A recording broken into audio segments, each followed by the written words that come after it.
todos los presentes. Vamos a dar inicio con la mesa número 2. Me voy a presentar a los ponentes que están a cargo de este conversatorio.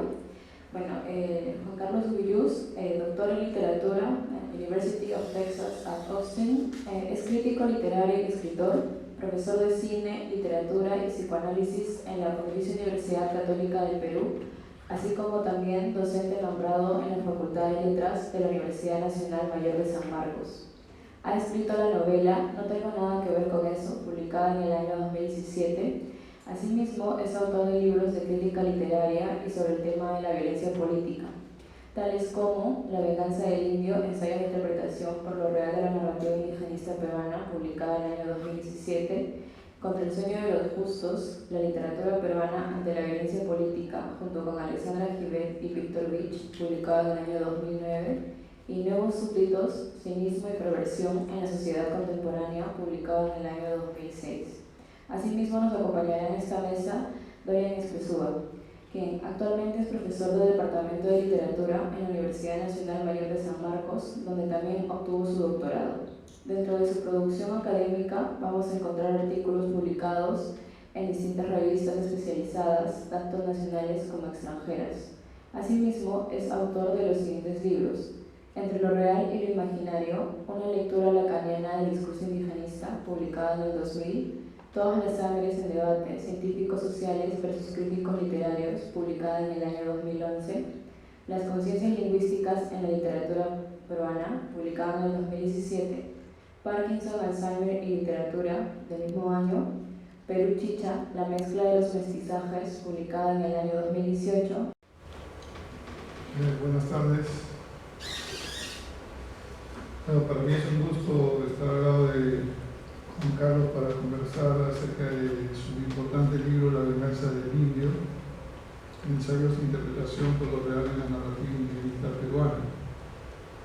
La mecánica que hemos acordado es que yo voy a hacer algunas preguntas para generar un poco el diálogo y irán saliendo algunos temas de la conversación al fluir de la misma, ¿no?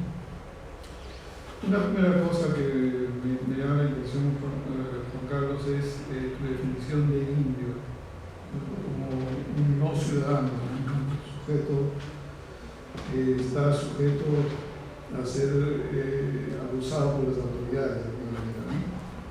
Entonces, una primera pregunta que quisiera hacer es ¿cuál es el componente étnico-cultural de tu definición de indio en los ensayos que he trabajado?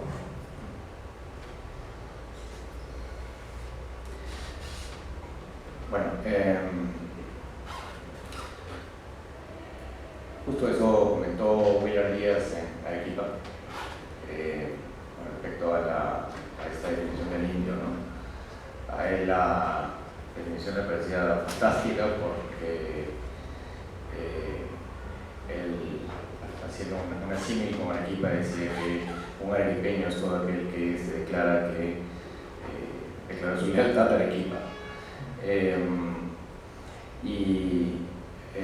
Y algo similar veía él en esa operación que se hacía en el libro, ¿no? Yo no pienso tanto de la definición. Para mí la definición fue más que todo operacional. O sea, este fue originalmente un libro que trataba de incorporar, digamos, conceptos psicoanalíticos al estudio de la narrativa, ¿no? Meterlo realmente dentro de la narrativa. Y fue un libro que fue construido a lo largo de los años de cursos de estudios generales en la Universidad Católica. Y esos cuentos que están en el libro son los cuentos que más se había trabajado. Entonces, uno de los cuentos, o varios cuentos o varios personajes no eran estrictamente indios, no eran estrictamente pertenecían a una etnia o una cultura indígena. Como por ejemplo algunos cuentos de Benito Castro, del libro de la novela de Cero Alegría. Calixto Garmendia no es estrictamente indio. Entonces la definición fue más o menos operacional, una definición que trataba de no tratar de definir yo el indio, que no tengo ninguna competencia para hacerlo, sino más bien de cómo, de alguna manera, había cierta venganza que provenía de algún lugar que se podía llamar indio, que era sobre lo cual se construían estas partidas. Digamos que el indigenismo tiene dos fuentes arraigadas en la época colonial. El Inca Garcilaso, por un lado, que es el paradigma del mestizaje, y Felipe Huampo Mayala, que es el radical indigenista, que pregona el exterminio del mestizaje, de algún modo. El Inca Garcilaso ha sido usado para la ideología homogeneizadora del mestizaje, y Huampo Mayala, cuyo heredero sería Churata, es alguien que más bien ha sido marginado por eso, porque este es radical, es eliminar el mestizaje, eliminar lo occidental. Me parece que los artículos que tú has escrito en el libro se alinean más con la orientación heredada de Garcilaso Larrea, de algún modo, porque los indianistas, los escritores indigenistas, pertenecen o tienen un origen mestizo, por el caso de Arguedas, por ejemplo, herederos de Gamonales, en el caso de Silva Alegría y Carlos Eduardo Zabaleta, o criollos, como el caso de Ventura García de Purón, una visión del otro, es una posición externa, es una posición exógena. Entonces la pregunta es, ¿por qué no consideraste incluir ensayos de la posición radical, por ejemplo, como Churata? Bueno, como te decía, el libro fue armándose a partir de ciertas clases. El libro tenía que cumplir para mí principalmente una función, que era cómo utilizar términos como goce, deseo, dentro de un análisis narrativo. Ese era para mí el primer objetivo. En ese sentido, o sea, no he cogido novelas. Habrán algunos comentarios, algunas novelas que vienen a partir del análisis de un cuento, pero básicamente se trata de cuentos relativamente cortos que pueden ser interpretados mediante este método. Entonces, básicamente yo he escogido los cuentos no por pertenecer a una tradición o no por pertenecer a una tradición longeva, como lo he mencionado, ni tampoco porque no fueran de mestizos o algo por el estilo, sino los he escogido porque daban cuenta de tres movimientos que yo quería subrayar. Un primer movimiento era, digamos, suscitar una rabia en el lector para producir un deseo de venganza que sería finalmente consumado. Y eso lo veía en García Calderón, y precisamente el ver ese movimiento era importante en el sentido que mostraba que él no era parte del proceso de emancipación, ¿no?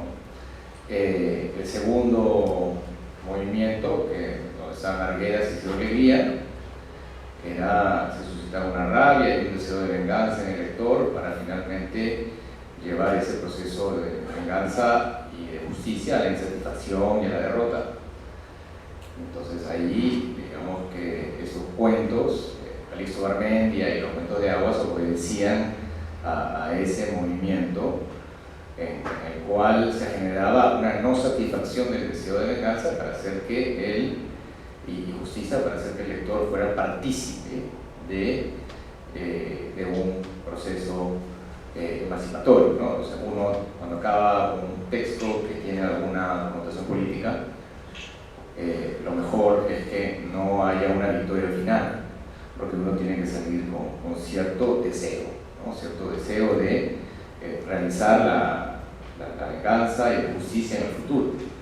Y después el cuento de Zabaleta obedecía simplemente al hecho de que había un atravesamiento del fantasma y, digamos, había una problematización de la venganza que se suscitaba en algunos cuentos del indigenismo. Entonces, básicamente el texto, digamos, mi mis análisis parten de una cuestión de dinámica textual y he escogido no los cuentos más representativos del indigenismo, sino los cuentos que me permitían a mí mostrar una dinámica libidinal en irónica. Bueno, sin lugar a dudas, un mérito del trabajo es saber encontrar una constante en los cuentos. La idea de que la narrativa indigenista se suscita el despojo y la posterior venganza, ¿no? La búsqueda de la justicia. Eso es algo que atraviesa de alguna manera toda la narrativa indigenista y que deriva finalmente en la narrativa de la violencia política en el Perú, ¿no? La narrativa de la violencia política del Perú que tú has trabajado estaría afiliada también al indigenismo, desde tu punto de vista. No, digamos, serían el indigenismo, como tú has señalado, que muchos de los autores son mestizos, incluso unos psicodemonales. Digamos que podríamos decir que el indigenismo es parte de una era revolucionaria del mundo, ¿no? Una era en la cual se pensaba que los cambios políticos venían a través de la revolución, y es una narrativa que el acto revolucionario está para adelante, el acto revolucionario, el acto redentor finalmente, el acto cuasi divino de venganza y justicia vendrá con el día de la revolución, que todavía no ocurre en estas novelas, en estos relatos. Mientras que en la narrativa del conflicto armado se trata de de relatos que son propios de un giro ético, ¿no? Se trata de que el pensamiento, entre comillas, progresista, hay un pasaje de la creencia revolucionaria, el mito revolucionario, digamos, a un pensamiento en el cual se empieza a valorar la vida humana más que lo que llamaría, digo, el mortal, más que la vida que se considera inmortal, heroica, que sostiene un deseo a pesar de las dificultades o que se puedan encontrar en el camino, siendo una dificultad de la muerte. Entonces, yo diría que desde el 89 en adelante, o sea, la caída del muro de Berlín, los estudios de la memoria se vuelven más importantes, el giro ético se acentúa y es un giro que pasa de la emancipación política a una preocupación ética por la vida del otro. Entonces, me parece que son cuentos que responden a dos horizontes políticos diferentes. Sin embargo, la violencia política, la narrativa de la violencia política y el indigenismo están vinculadas por los proyectos políticos, uno anterior y otro realizado de alguna manera, la narrativa. El objetivo, dices tú, de los narradores que analizan es movilizar al lector hacia un proyecto político que resuelva el problema del limpio. Entonces, los cuentos tienen una clara orientación política, aunque no tan clara, porque de eso se trata la identificación, de evidenciar aquello que está de alguna manera escondido, ¿no? ¿Se podría hablar de un proyecto político en la literatura indigenista en general?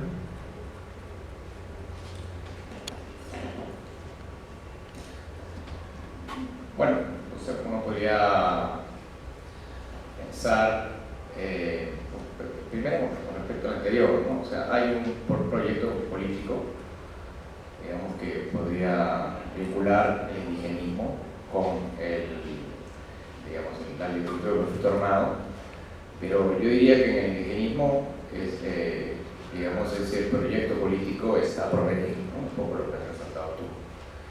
Mientras que, digamos, que el llamado al indigenismo, el llamado a ese acto político, de algún modo, ¿no? Quizás como lo eran los indigenistas, se da en el Perú con Sendero, y a partir de, digamos, que esa revolución no fue del todo bien, y a partir de la caída del muro de Berlín, que hace que, en cierta forma, en Occidente, sino nosotros a cierto punto Occidente, haya un decaimiento del mito revolucionario, hace que la perspectiva sobre esos movimientos sea el de no el de un compañero de ruta, sino el de un denunciante, ¿no?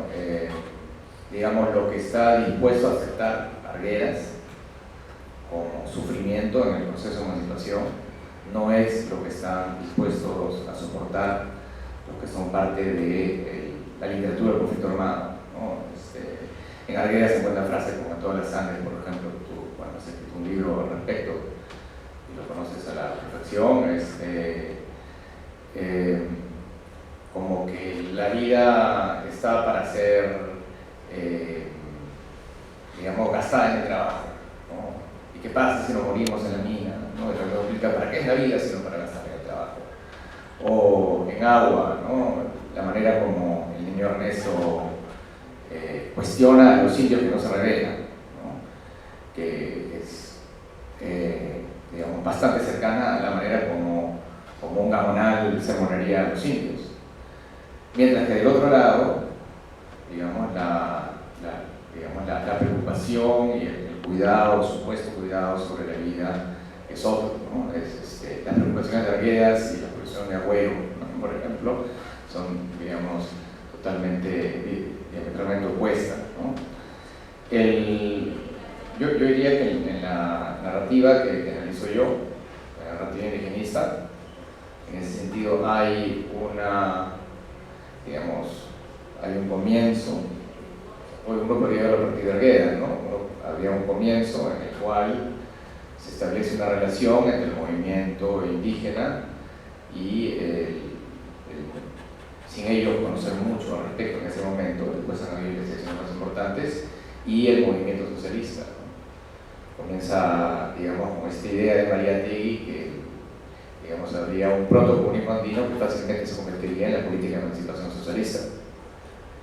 Y lo que vemos, se ha presentado en la vez anterior, es precisamente que en Yo Fiesta hay una suerte de cuestionamiento a que ambas cosas sean tan fácilmente homologables. Hay una desunión en ese momento del movimiento de emancipación indígena y el movimiento de emancipación socialista. Y yo creo que de alguna manera esa preocupación está en muchos de los autores, entre ellos, por ejemplo, Ciro Ligia. Zabaleta, los personajes que trabajan son indios resignados, más que usa la palabra resignación en los ensayos, ¿no? Son indios sumisos, sin agencia política, no tienen organización, no están organizados de alguna manera, como si aparecen, por ejemplo, en las novelas del Corsa, ¿no? El Corsa es una organización en la lucha colectiva. Entonces son indios representados de manera pasiva, y eso cambia también con la narrativa de la organización política, donde los indios asumen acciones directamente, aunque son acciones que vienen de ideologías foráneas, de algún modo. Entonces se podría ver el mecanismo como una corriente que evoluciona en términos de representación política, de agencia política.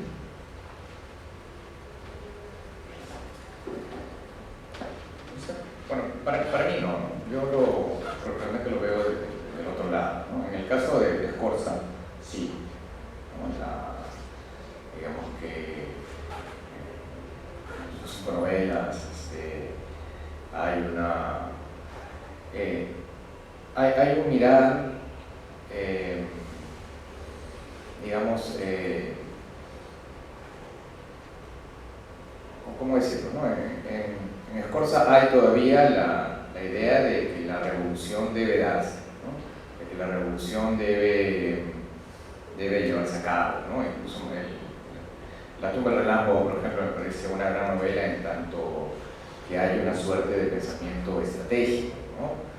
Scorza quizás no es un autor que no es tan leído hoy en día porque digamos que entre su realismo mágico y el realismo mágico de Arguedas hay una gran diferencia, ¿no? El realismo mágico de Arguedas está más metido en las creencias propias nuestras, mientras que el de Scorza en muchos casos podría incluso parecerse al de García Márquez. Pero, y quizás quizás por eso habría de ser realmente nuestro autor nacional, no lo vería de otra manera. Sin embargo, el pensamiento estratégico de por qué no funciona la revolución, de por qué no llegó a cabo, cuáles fueron las divergencias de diferentes comunidades que impidieron que se triunfase, es digamos, una preocupación propiamente de la época, de la era revolucionaria.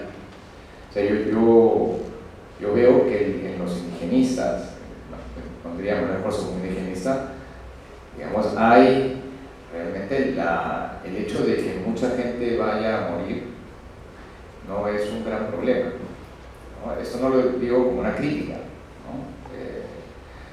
Lo digo como un hecho, ¿no?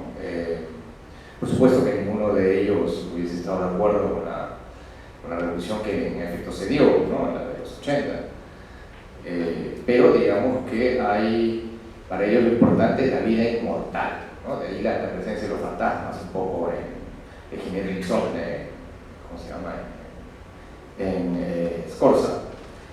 Mientras que ya llegados a la literatura de conflicto armado, sí, ¿no? Hay indios que se rebelan, pero de alguna manera hay una, o sea, ¿cómo decirlo así? ¿No? La literatura de conflicto armado para mí puede ser dividida en tres, ¿no? Una literatura es la que sostiene que en el conflicto armado el Estado se defendió contra estos fascinerosos, la seguridad nacional. La otra es la literatura de la política de emancipación. Entonces ahí, claro, esa literatura puede ser, por ejemplo, la de Retablo, la de los dos Pérez Guaranca, algunos relatos incluso que pueden hablar del mismo Sendero. Sí, esa literatura, digamos, sí puede ser vista como indigenista, pero el grueso de la literatura del conflicto armado me parece que es una literatura, y eso no solamente la literatura, sino el cine y el teatro, es una literatura que tiene el pensamiento de la memoria, una literatura tributaria de la Comisión de la Verdadera Reconciliación, del LUM, del giro ético básicamente, y que ahí más bien, digamos, toda esta cuestión de que la revolución debe ser, es algo que es seriamente cuestionado porque están más preocupados por la vida, o por la vida en el sentido mortal. Entonces, claro, sí, tiene razón, ¿no? Habría algo de indigenismo que continúa en el territorio del conflicto armado, pero eso quizás no es el grueso de esa narrativa. Se podría hablar de indigenismos en plural, de alguna cuenta, ¿no?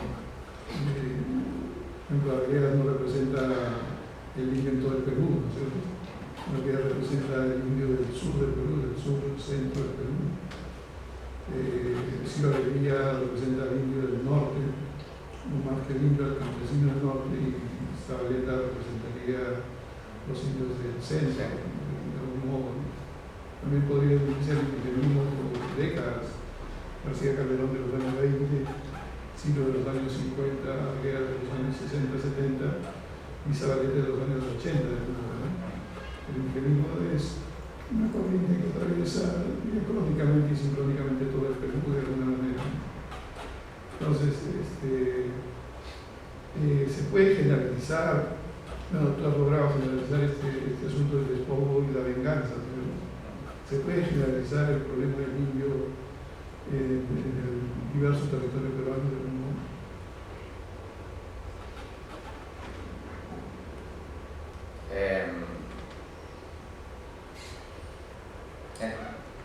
No sé si puede ser un poquito más específico, ¿cómo que generalizar el problema del indio? Tu libro logra establecer una constante. Yeah. La narrativa indigenista se centra en el despojo y la venganza. Es algo que atraviesa toda la narrativa indigenista, independientemente de la zona y del lugar donde se escribe. Aparte de esa generalización, se pueden hacer otras. Bueno, claro, hay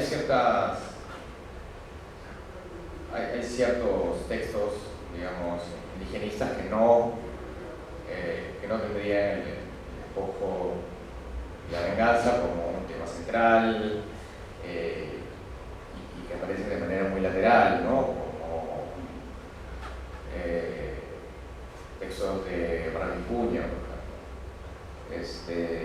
Ahí, digamos, hay otra mecánica que está en juego, ¿no? Lo que muchos autores han escogido periodizar de diferentes modas como el indigenismo, por ejemplo, ¿cuál es la periodización indigenista que todos odiamos pero que todos de alguna manera sostenemos, ¿no? Es la periodización de Tomás Cajadillo, que habla de un indianismo, un indigenismo ortodoxo y un neoindigenismo. Indianismo, digamos, algo que está relacionado, por ejemplo, a Arturo García Calderón, una exotización del indio, el indigenismo ortodoxo como, digamos, el problema de la tierra y el problema de, digamos, la emancipación política del indio, y, digamos, el neoindigenismo como una relación entre la emancipación del indio con una identificación con el sentir indígena, que es, digamos, hacia lo cual se alinean más los estudios hoy en día, ¿no? Allí hay esa, digamos, en todas estas, y también, por ejemplo, en Correjo Polar, ¿no? Hace algo similar. Correjo Polar, más bien, la periodización que diría sobre el indio sería a partir de un esfuerzo de traducción. O sea, la literatura es heterogénea, ¿no? En el sentido en que había un nexo, un poco como lo has hecho, entre las crónicas con el indigenismo de los años 20, 30, 40, ¿no? O sea, la idea de que tanto las crónicas como la literatura de la cual hablo en mi libro están interesadas en traducir un mundo indígena para un mundo que no es indígena, ¿no? En un medio que no es indígena, ¿no? Todos los elementos están ahí, todos los elementos de ahí no son indígenas, excepto el referente, que es el indio del cual ellos tienen directo acceso. Entonces, pero esa interpretación de Correjo Polar, digamos que me parece, al ponerlo de esa manera en un continuo, como que no ve la particularidad en la cual estaría la literatura indigenista de la que hemos estado hablando. Y la interpretación, digamos, que todos odiamos, yo también, que es la de Tomás Cajadillo, es de alguna manera la interpretación que todos tenemos, ¿no? No sé qué piensas tú al respecto. Bueno, la división entre indigenismo ortodoxo y neoindigenismo tiene que ver con la ampliación del mundo representado, ¿no? El indigenismo del Perú en términos dicotómicos, occidentales versus indios, el conflicto ahí es radical, además que está representado desde el punto de vista de los ramonales, de los amos, es una parte inicial del indigenismo, una fracción inicial del indigenismo. El Cajadillo trabaja con la noción de cercanía y lejanía respecto al mundo representado desde la óptica del narrador. El indigenismo ortodoxo es una narrativa indigenista que de algún modo hace referencia al mestizaje, a la complejización del mundo andino. El personaje central sería el mestizo, que es el personaje que no está invitado a ninguna fiesta, no participa de la fiesta de los blancos, pero tampoco participa de la fiesta de los indios, ¿no? Es alguien que tiene serios conflictos. Y el neoindigenismo es la narrativa que más bien habla del indio migrante, ¿no es cierto? Del indio que se asienta en las ciudades, del indio que entra en contacto con el mundo occidental, que aprende la letra, etc. Entonces, un indio más transculturado, de alguna manera más citadino. Los tres son estadios del indigenismo. El indigenismo es una corriente que abarca interpretaciones del humor, ¿no? Entonces, a mí particularmente me parece válida la noción de Cascadillo respecto a la visión de cercanía o lejanía en el mundo representado. Además que el neoindigenismo implica la utilización de técnicas narrativas modernas, sobre todo la modernización del relato es propia del neoindigenismo.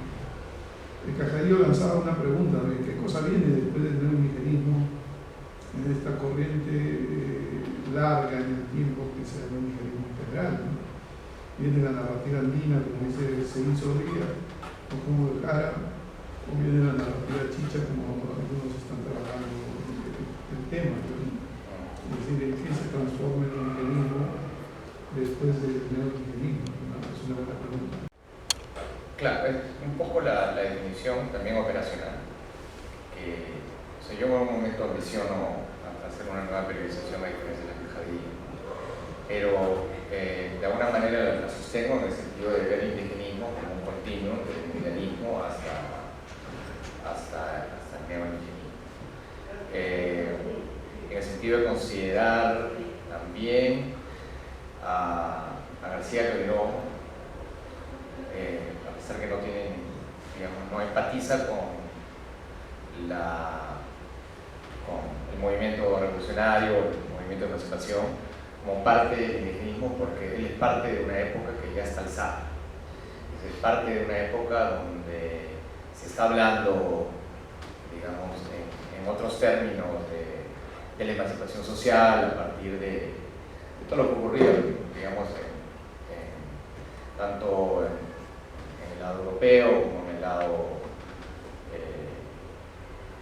en su caso más que todo en el lado europeo, ¿no? Lo que ocurrió con, por ejemplo, la Revolución de Octubre, o lo que ocurrió antes con la Comuna de París, ¿no? Digamos que hay anarquistas y comunistas que ya están, digamos, teniendo cierto efecto en los pensamientos y en la acción social. Y eso tiene de alguna manera muy amplia, se junta con, como diría Capsoli, en su libro Los Aires del Sol, hay alguna relación vaga, precisa, que queda por estudiar con el movimiento de emancipación del indio. Entonces, siendo parte de esa época, yo también considero a García Calderón como parte del indigenismo. El problema con la definición de García Calderón es una de las cosas de que ello esa lejanía o esa cercanía, ¿no? O sea, digamos, más o menos lo que él traza es lo siguiente, ¿no? La cercanía, sería Arguedas, para él es muy cercano, y, digamos, en el medio, más o menos cercano y más o menos lejano, estaría Ciro Leguía, y más o menos lejano estaría, o sea, muy lejano, digamos, estaría Clorinda Mato y García Calderón, ¿no? Entonces, en principio, digamos que me parece que la lejanía o la cercanía no es una buena manera de definir las cosas, porque puede haber una, o sea, porque la lejanía es definida como conocimiento sobre el indio, y puede existir casos de antropólogos que conocen más o menos bien el mundo indígena, pero están de otro lado, de otro bando, o sea, están más bien del lado de los opresores, ¿no? Hay muchos estudiosos nazis que conocían muy bien a los judíos, y no por eso son parte del movimiento de pacificación de los judíos de los nazis. Entonces, digamos que ahí digamos, esa categoría de lejanía y cercanía no me gusta demasiado, y habría que buscar otro concepto, como por ejemplo identificación con la venganza y justicia. Pero bueno, eso es para desarrollar en el futuro. Cortejo Polar utiliza en una cuenta la lectura de García Calderón como el ejemplo de la literatura heterogénea. Entonces, la lectura de García Calderón es un criollo, mucho occidental, que escribe en francés, en lengua europea, sobre el mundo indígena, el mundo quechua, el mundo indígena. Como hay una homogeneidad en el mundo representado, sino que hay una heterogeneidad. Pero tú cuestionas a Cortejo Polar y nosotros sea, no cuestiono que exista eso, que efectivamente se trate desde, por ejemplo, Poma digamos,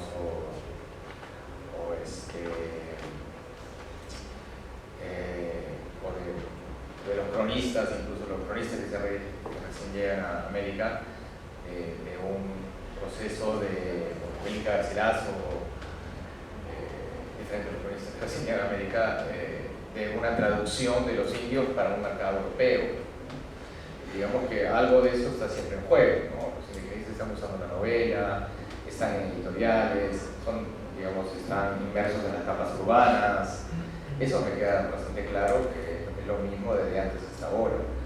Pero digamos que en Poma, hay una denuncia, ¿no?, de los abusos de los españoles, pero siempre hay una cierta lealtad al rey de España. Lo mismo con el Inca Garcilaso. No se trata en ellos de tirarse abajo el sistema. Entonces me parece que en la literatura indigenista hay algo de tirarse abajo el sistema que no está en esos cronistas, ¿no? Me parece que sí, en efecto, el concepto de literatura heterogénea es útil en el sentido que es así, ¿no? Una literatura donde todo menos el referente, donde, el mundo, los lectores son occidentales, los escritores son occidentales, el medio, la novela es occidental, las editoriales son occidentales y el referente es indígena. Hay un elemento heterogéneo al mundo en el cual se circula esta comunicación. Entonces eso es lo mismo, por supuesto, desde la colonia hasta nosotros, pero esa comunicación es distinta, me parece. ¿Podría hacerse otra clasificación del indigenismo tomando en cuenta la categoría de heterogeneidad en una forma popular, de algún modo, ¿no? Entonces podría hablarse de una literatura homogénea, homogenizante, en el sentido de fundamentalista, defender una cultura que no se mezcle con ninguna cultura, que podría ser la idea de una literatura india, ¿no? ¿Cómo tendría que ser una literatura india? Por lo menos en teoría tendría que ser escrita en quechua por indios con referentes indígenas, tendría que ser homogénea, no heterogénea, porque si no deja de ser india, tendría que ser indigenista.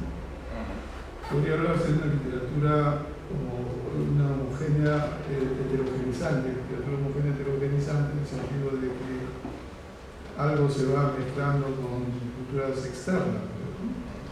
Entonces esa sería la idea de la multiculturalidad, o implica dos palabras terribles que son la asimilación y la tolerancia, ¿no?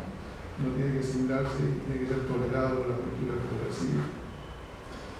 Podría haber una literatura heterogénea, homogenizante, que sería la literatura de la globalización. Somos heterogéneos, pero de alguna manera tenemos que pensar del mismo modo, hablar inglés y pensar y consumir lo mismo, ¿no?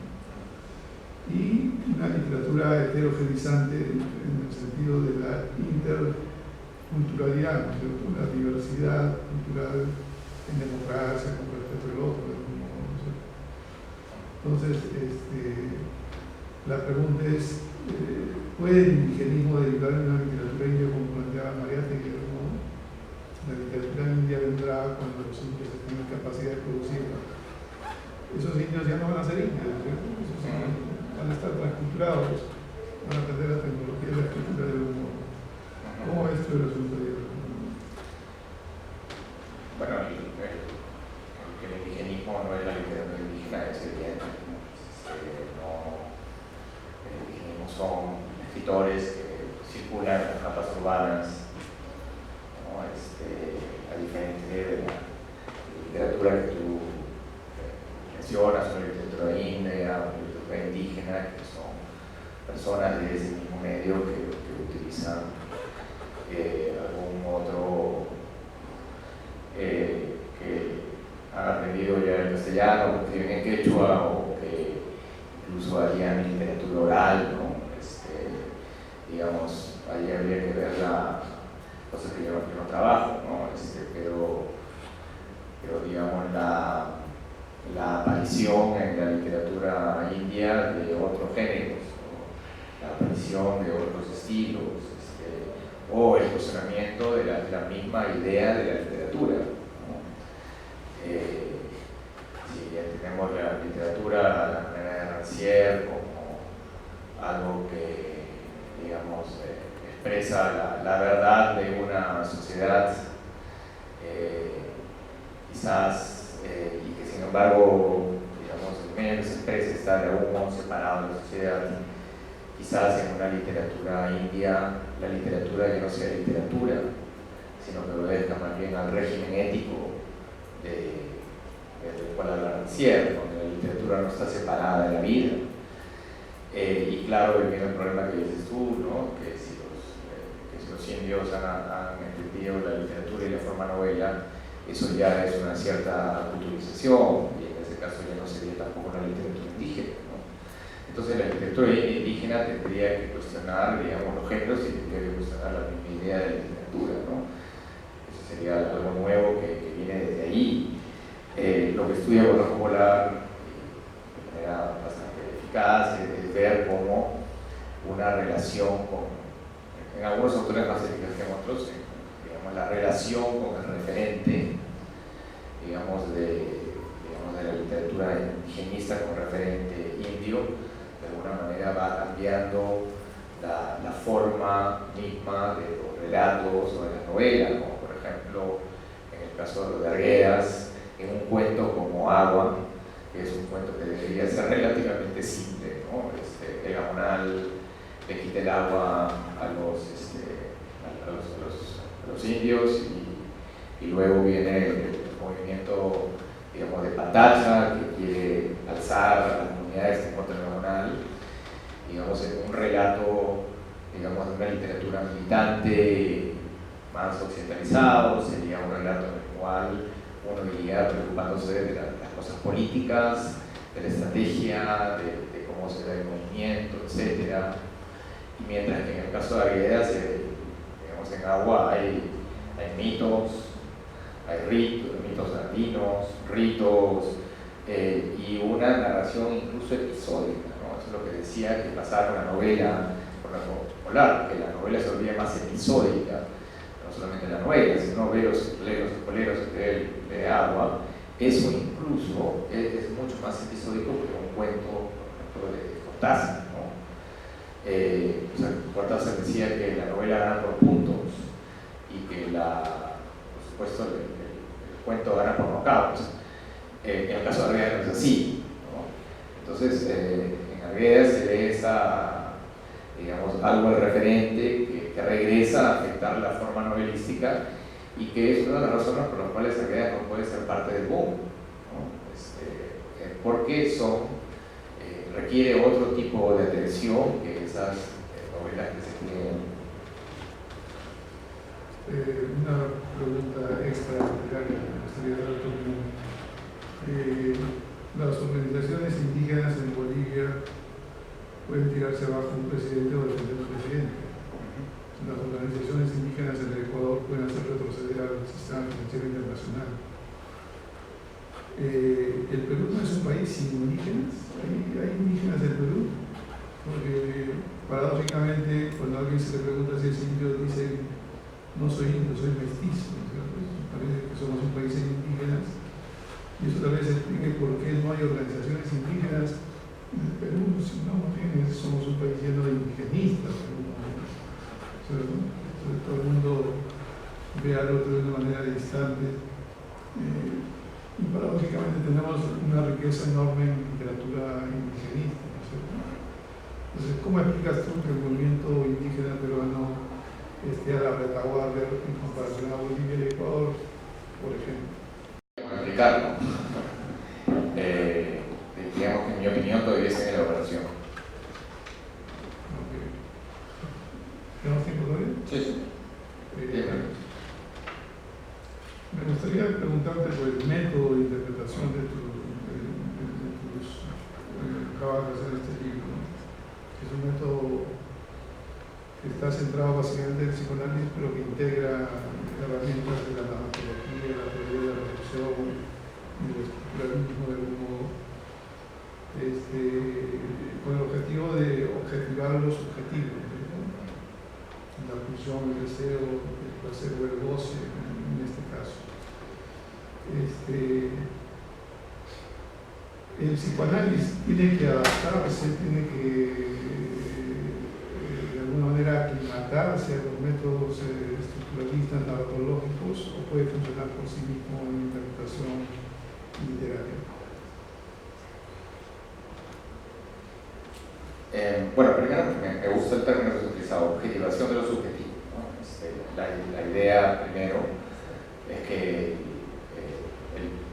digamos una interpretación de la pulsión, una interpretación del deseo, una interpretación del fantasma, serían interpretaciones demasiado subjetivas, ¿no? En ese sentido, uno no podría hacer crítica psicoanalítica literaria en general, porque eso serían procesos demasiado subjetivos para que pueda ser medido, ¿no? Eso sería más bien un focus group con los diferentes lectores, ¿no?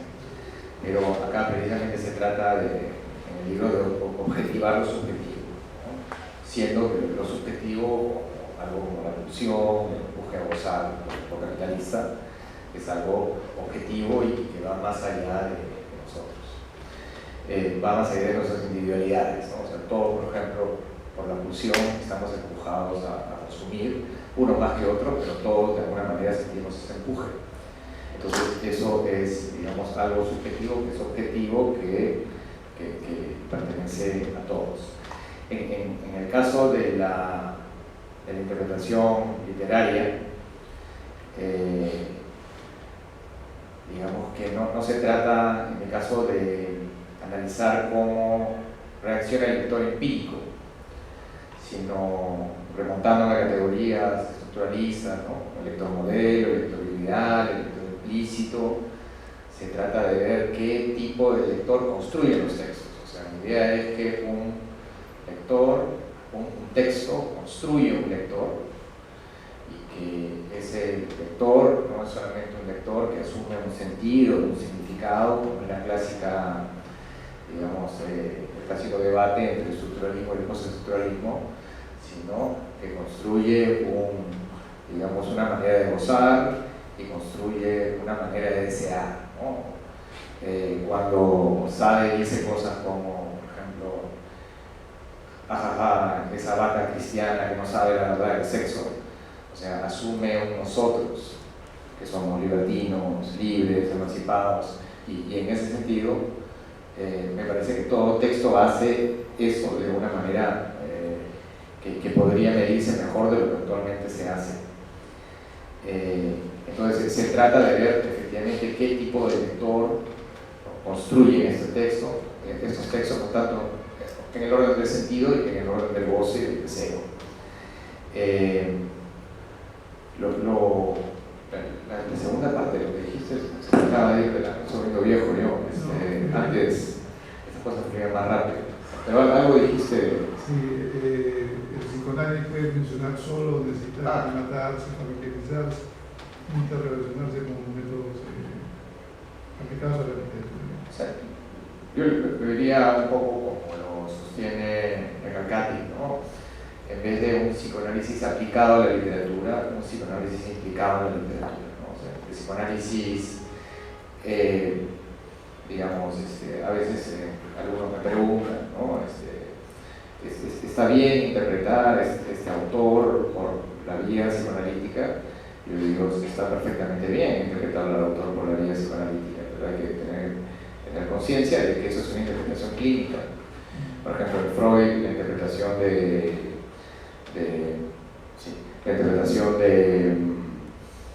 no sé, analiza las pinturas de Leonardo da Vinci y llega a la conclusión de que es homosexual. O analiza y hace un buen caso, ¿no?, al respecto, y analiza, por ejemplo, a Dostoyevsky y llega a la conclusión de que hay un deseo de matar al padre que es reprimido y se convierte en un histérico de epilepsia.